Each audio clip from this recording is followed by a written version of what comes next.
Welcome, my peeps, my peoples. Peep Squad is in the building, baby. So let's get into it. Let's talk about Real Housewives of Potomac. It is going down. Please like, comment, subscribe, share the video. So let's get into it. Let's talk about Monique Samuels. Let me get into this situation. So Monique Samuels, you guys already know she dropped the receipts and she had the world going wow when it came to Jamal Bryant and it came to Giselle. And their situation and their relationship may have been faked and produced just for TV to keep Giselle relevant on the show, allegedly. So let's get into this situation. So Monique Samuel, she posted to Instagram, and this is after Pastor Jamal Bryant dropped his video, basically, defending himself, defending his wife, his kids, his reputation, and also with some threats in the situation. So Monique Samuel posted this to her Instagram to let us know, that she's doing a course and, she's with a therapist, a licensed therapist, and they're talking about anger management, which was one of Jamal Bryant's, focal points on his video that he dropped on Zoom about why Monique Samuel is aggressive and upset and mad and she's vengeance and all this other stuff. It's because she's in a household with her husband Chris Samuels, and he's this, he's that, and he has CTE and he has anger, so therefore she doesn't know how to act, and this is why she's reacting out in anger because of her household. So basically he is judge and jury on a situation. It is what it is, and that's what he said. But Monique, she posted this to Instagram, and it was just ironic how it correlated to Jamal Bryant, his video that he dropped. So Monique Samuel is responding to the situation, and she is responding to, Jamal Bryant. I was like, Lord have mercy, it is going down. So Monique Samuels, basically, she said on Instagram, we did this episode weeks ago and released it Tuesday. I must be prophetic. My husband is one of the nicest people you will ever meet, and no, he does not have CTE. The ignorance is unbelievable. But when you poke the devil, he gets big mad. Guess I poked the devil.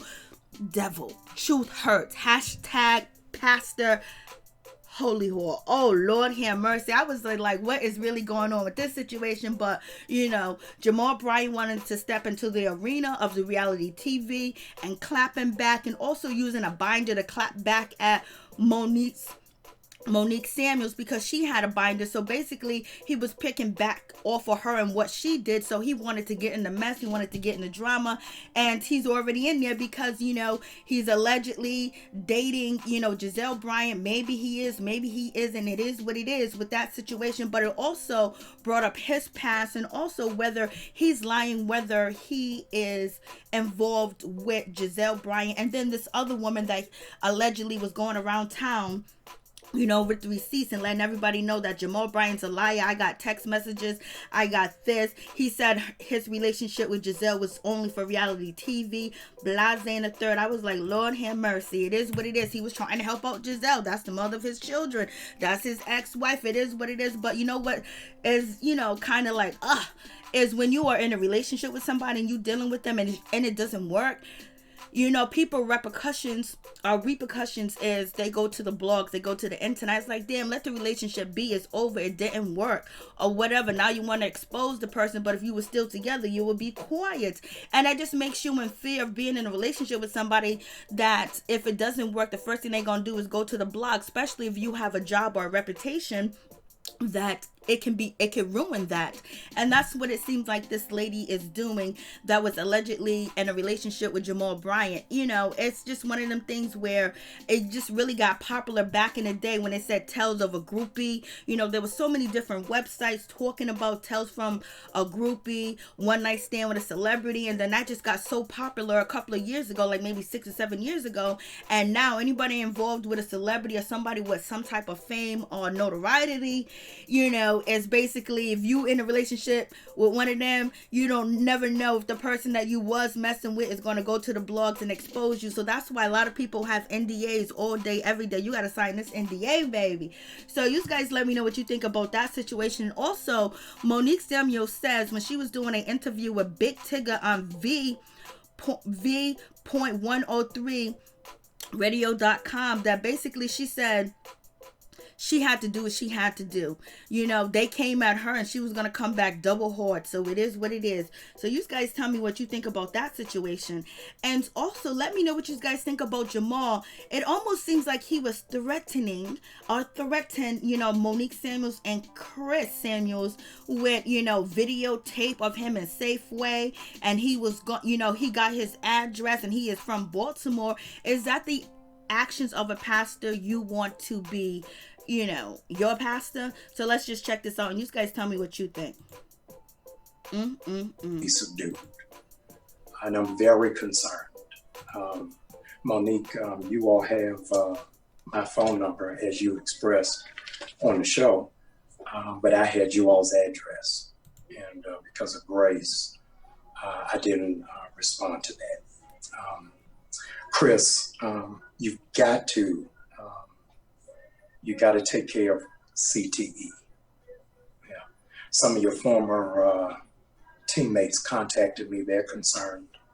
Said, Jamal, please don't respond because CTE is a progressive degenerative disease from a history of trauma to the brain.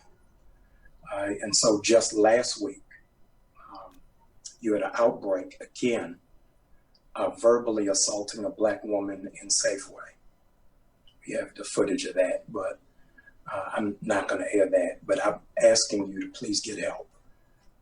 I've tracked down your pastor, so all of what I'm saying is in love, so that your pastor can help you get the help that is needed and that is necessary.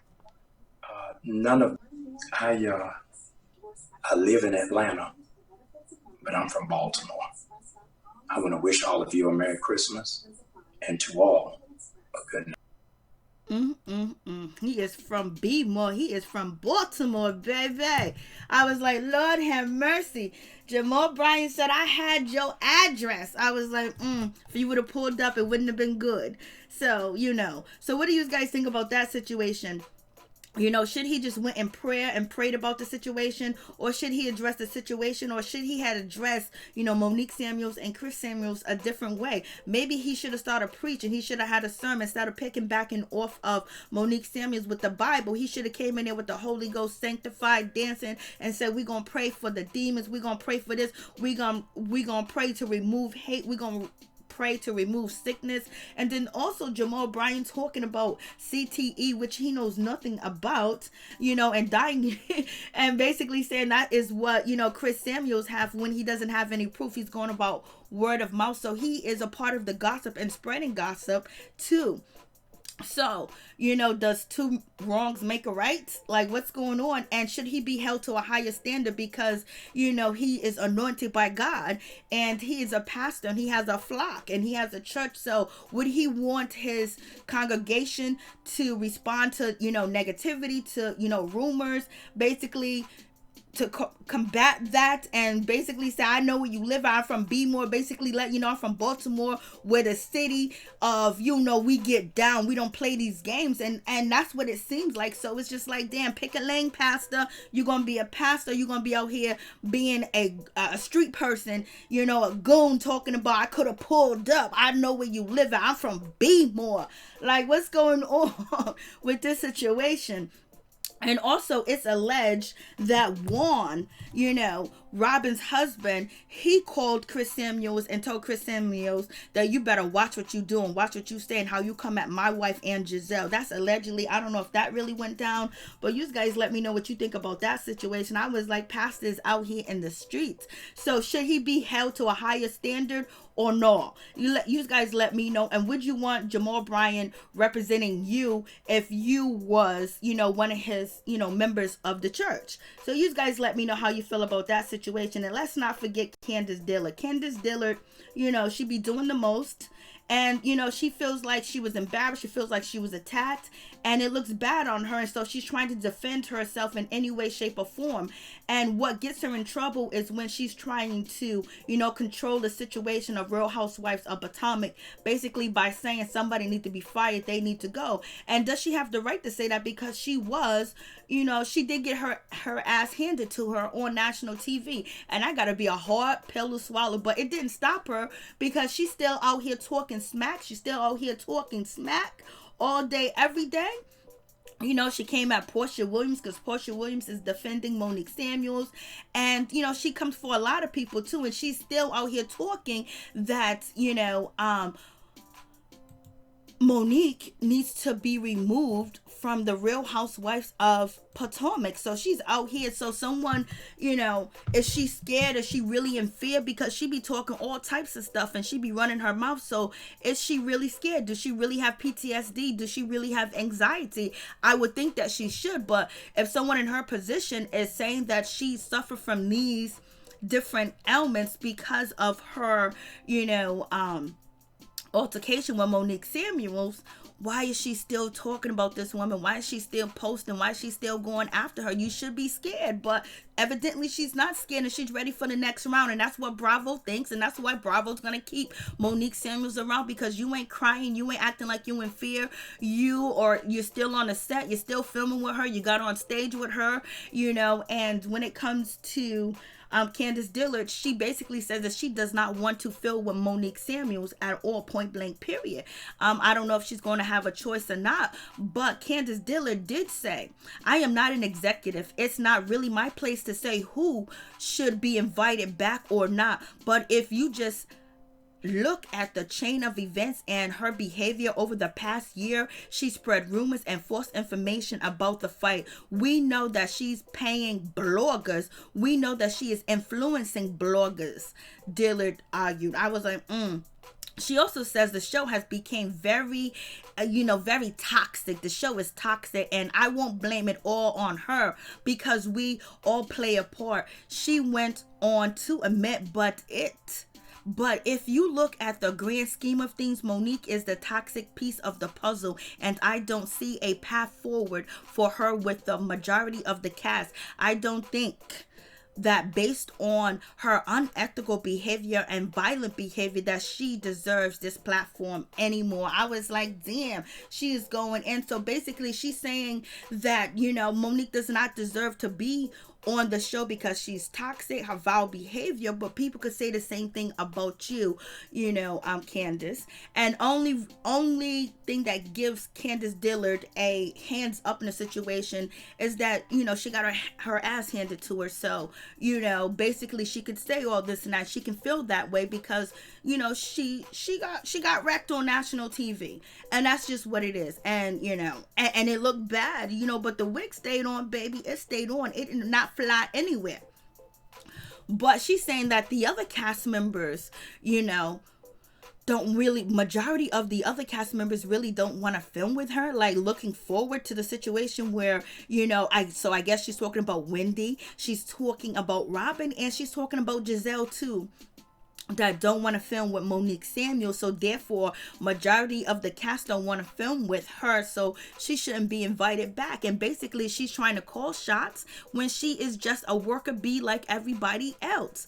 And she is still insinuating that they are still trying to ice up Monique and get her fired. That's up to Bravo to fire her, not you guys, not you. And if Bravo doesn't fire her and they still have her on the show, that means that you got your ass whooped, and Bravo don't really care because it was good for TV and they made some money off of it. So if anything, Candice, you might want to leave, because that means Bravo don't value you, they don't value your safety, and they don't value anything that you say.